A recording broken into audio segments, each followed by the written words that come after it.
안녕하세요. 선마이카 조부장입니다. 영상 시청하시기 전에 구독과 좋아요, 알람 설정 한 번씩만 부탁을 드리고요. 늘 최고의 차량으로 보답드리겠습니다. 자, 오늘 제가 준비한 모델은 쉐보레의 실수 2탄이에요. 탑3 모델들이 있는데 이 모델이 두 번째 실수로 불리는 모델이고요. 인터넷상에서 슈퍼카였죠. 실제로 성능도 꽤 괜찮습니다. 하지만 판매량이 따라와주지 못했던 비운의 차량 같은 모델이고요. 감가폭이 큰 대형 세단이기 때문에 여러분들께서 중고차로 만나보시기에는 좋은 매물이에요. 차량은 뒤쪽에 보이시는 쉐보레 임팔라 모델 보여드릴게요.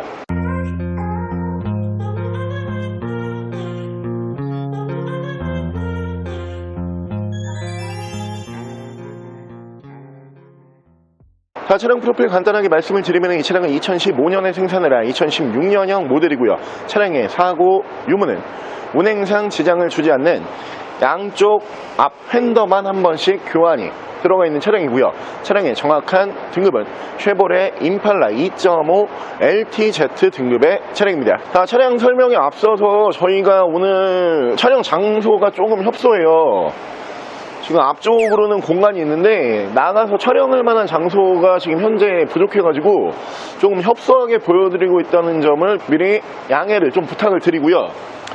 자, 쉐보레 임팔라라고 하는 모델이 쉐보레에서 크게 실수를 했던 모델 중에 두 번째 모델이거든요.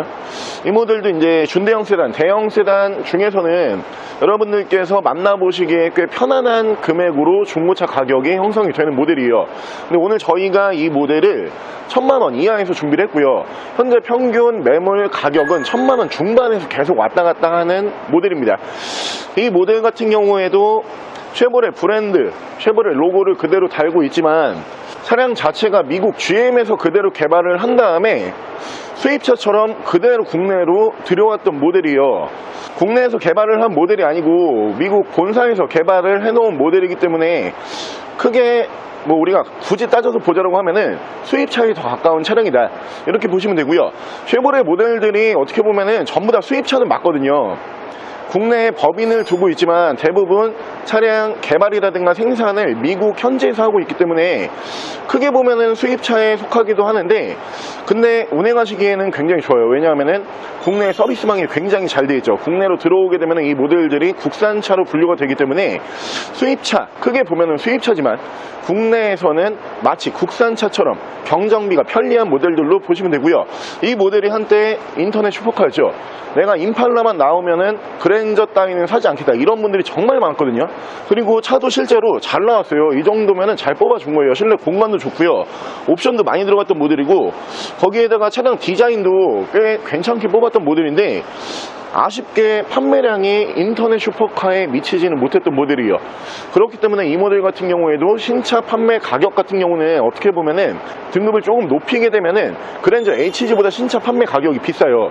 중고차에서는 하지만 훨씬 저렴하게 만나보실 수가 있는 매물로 보시면 되고요.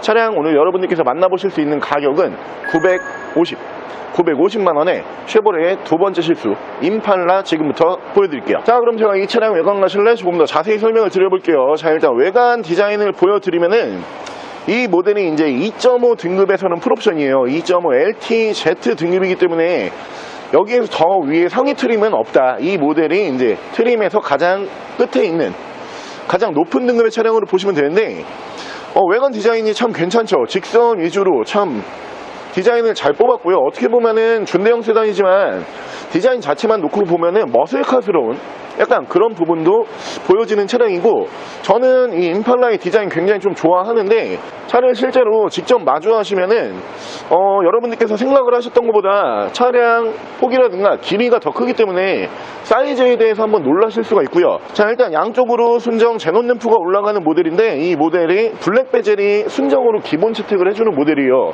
앞쪽으로 라이트 앞쪽으로 블랙 베젤이 올라가는 모델이고요. 차량의 기본 바디 컬러는 준대형 대형 세단이기 때문에 블랙 바디가 잘 어울리겠죠. 펄이 들어간 검정색 바디로 보실 수가 있고요. 임팔라라고 이 밑에서 레터링을 한번 만나보실 수가 있고, 그리고 이 모델이 안전 편의사항이 최고 등급이기 때문에 기본적으로 채택을 해주는 편의사항이 많아요. 일단은 이 룸밀러 안쪽으로 보시면은 측후방 감지기, 순정으로 올라가고요. 그리고 실내에서 조금 이따가 다시 한번 보여드릴 건데, 차선 이탈 방지와 그리고 반자율 주행, ACC까지 이 모델에 기본적으로 적용이 되어 있고, 임팔라를 상징을 하는 이 임팔라의 브랜드 로고죠. 차량 명칭을 임팔라라고 쓰지 않았으면은 더 판매량이 많았을까 이런 생각을 좀 해보는데, 어찌됐든지 간에 이 브랜드 로고가 좀 특이하긴 해요. 그리고 운전석 측면부에서는 문콕이 하나 정도만 보이고요. 다른 부분에서 스크래치와 데미지는 크게 볼 수가 없고요. 뒤쪽 리어 디자인도 간결해요. 전면부에서 그대로 이어지는 리어 디자인을 만나볼 수가 있는데, 이 차가 좀 특이한 점이 한 가지가 있죠. 전면부 같은 경우에는 밑으로 낮게 깔려 있어요. 준대형 세단치고 낮게 깔려 있는데, 뒤쪽 범퍼 디자인 같은 경우가 위쪽으로 좀 이렇게 치켜 세우는 디자인이거든요. 그래서 임팔라 같은 경우에는 내가 만약에 이 뒤에 이 차를 타고선 뒤에서 이렇게 따라가다 보면은 임팔라 밑에 하부가 다 보여요. 그래서 이 모델이 전면보다는 뒤쪽 리어 쪽에서 포지션이 더 위쪽으로 올라가 있는 게 확인이 가능한 차량이고요. 반대쪽 조수석 측면부 쪽에서는 문콕 스크래치 데미지 없이 깨끗하고 깔끔한 모습으로 만나보실 수가 있는 차량입니다. 자, 임팔라라고 하는 모델이 지금 평균 시세가 1000만원 이하에서 단순 교환만 있는 차량이 거의 없어요. 그리고 최고 등급으로는 더욱더 찾아보기가 쉽지가 않은 모델입니다. 실제로 운행을 해보시면은 차가 준대형 세단 치고선 세팅, 그러니까 차량의 기본 세팅이 하체가 마치 독일차스럽게 살짝 조금 이제 쫀쫀하다 이런 느낌으로 다가오는 차량이거든요. 코너링도 괜찮은 모델이고, 거기에다가 이 모델이 출력이 또 괜찮아요. 여러분들께서 임팔라 혹은 준대형 세단을 1000만원 이하에서 옵션이 좀 많이 들어가면서 비교적 최근 연식의 차량으로 찾고 있었다, 그러면 이 모델로 선택을 하시면 될 것 같고요. 바로 실내 옵션 보여드릴게요. 자, 실내에서 옵션을 보여드리면은 이 모델이 이제 최고 등급이기 때문에 최상의 트림에 올라가는 옵션이 그대로 올라가는 차량이에요. 일단은 오렌지 스티치를 이렇게 만나보실 수가 있고요. 오렌지 스티치는 문 4짝, 그리고 앞쪽에 대시보드 이렇게 따라오는 모델로 보시면 되고, 앰비언트 라이트가 순정으로 또 올라가는 모델이에요. 문 4짝과 그리고 전면부 대시보드까지 이렇게 순정 앰비언트 라이트가 올라가는 모델로 보시면 되고요. 전동 시트가 올라가는 모델이고요. 풀옵션 모델이기 때문에 버튼 빠진 부분이 없습니다. 사이드 브레이크는 전자 파킹 방식이고요. 그리고 계기판 밝기 조절, 트렁크 버튼, 후방 센서, 차선 이탈 방지 보실 수가 있고요. 오토 라이트 보실 수가 있는 모델입니다.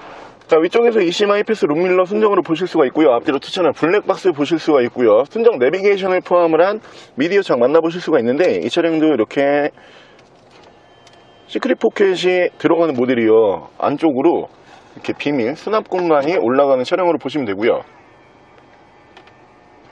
그 밑으로 보시면은 순정 미디어 버튼, 밑에서 프로토 에어컨 포함을 한 공조기를 보실 수가 있고요. 자, 그리고 이 모델이 이렇게 열선이 3단 들어가는 거는 이제 다른 차종들과 똑같아요. 근데 두 가지 모드가 있는데, 일단 제가 지금 해놓은 거는 이 엉덩이 쪽과 허리 쪽 양쪽이 다 열선이 들어오게끔 하는 기능이 있고요.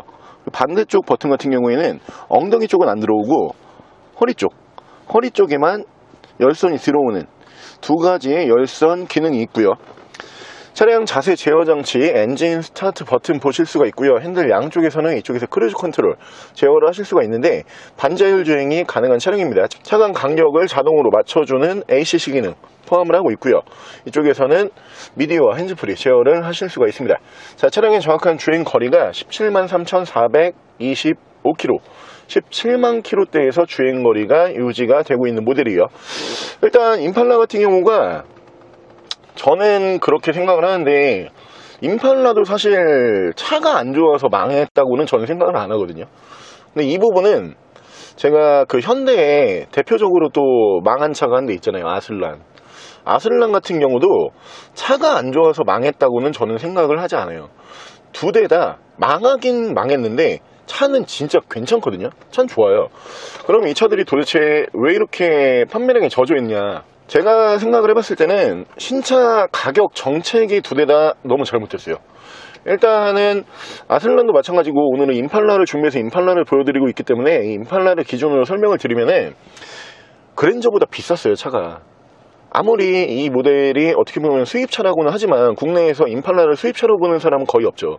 근데 가격 정책 자체를 이 모델이 그랜저를 잡기 위해서 국내 시장에 투입이 됐던 모델이거든요. 그러면은 가격을 그랜저급에서 맞춰놓고 혹은 그랜저보다 조금 싸게 맞춰놓은 다음에 차가 들어왔어야지 이 차가 경쟁력이 생기는 건데, 이 차에서 조금 더 주면은 제네시스를 갈 수가 있어요. 그러면은 국내 소비자가 가뜩이나 현대기아를 좋아하는데 가격도 비싼 임팔라를 볼 필요가 굳이 없어졌죠. 그래서 이 차가 들어오기 전에는 인터넷상에서 임팔라가 나오면 나 무조건 임팔라를 산다. 근데 그분들이 왜 안 샀다? 가격이 비싸서 안 산 거예요. 근데 중고차에서는 감가폭이 어마무시하죠. 1000만 원 이하에서 16년형을 이 정도 풀옵션으로 만나보면서 차가 실제로 운행을 해보시면은 괜찮아요. 진짜 좋아요. 성능도 좋거든요. 신차에서는 차가 망했지만 중고차로 만나보시면은 만족도가 큰 차량이기 때문에 큰돈 쓰지 않는 선에서 준대형 세단 원하고 계시는 분들 이 차량으로 선택을 하시면 되고요. 자, 오늘 저랑 같이 쉐보레의 큰 실수, 그 중에서 두 번째 실수로 불리는 준대형 세단 차량은 뒤쪽에 보이시는 임팔라라고 하는 모델 한번 함께 알아보셨는데요. 이 모델이 국내 판매량이 그리 많지 않다라고 해서 차가 안 좋아서 안 팔린 차는 결코 아니에요. 직접 경험을 해보시면은 차는 진짜 괜찮다라고 느끼실 거예요. 신차 판매 가격이 그랜저보다 비쌌던 모델이기 때문에 가격 정책을 실패를 한 거지 차가 실패한 모델은 결코 아니라고 제가 고지를 드리고요. 어디에서도 이 정도 컨디션의 차량을 1000만 원 이하에서 만나보기는 쉽지가 않은 모델이요. 그 정도로 아직 연식이 괜찮은 모델이다, 이렇게 봐주시면 될 것 같고요. 평균 매물 가격보다 많이 저렴하게 준비를 한 모델이다 보니까 이 차량 고민 없이 구매를 하시면 될 것 같고요. 차량 가격 다시 한번 말씀을 드리면은 950만 원에 만나보실 수가 있고요. 차량 더 궁금하신 점은 저희 대표 전화번호로 연락을 주시고요. 차량 전액 할부 및 전국 탁송거래, 대차거래 및 폐차 대행까지 해드리고 있습니다. 자, 지금까지 마이카 조보정이었습니다.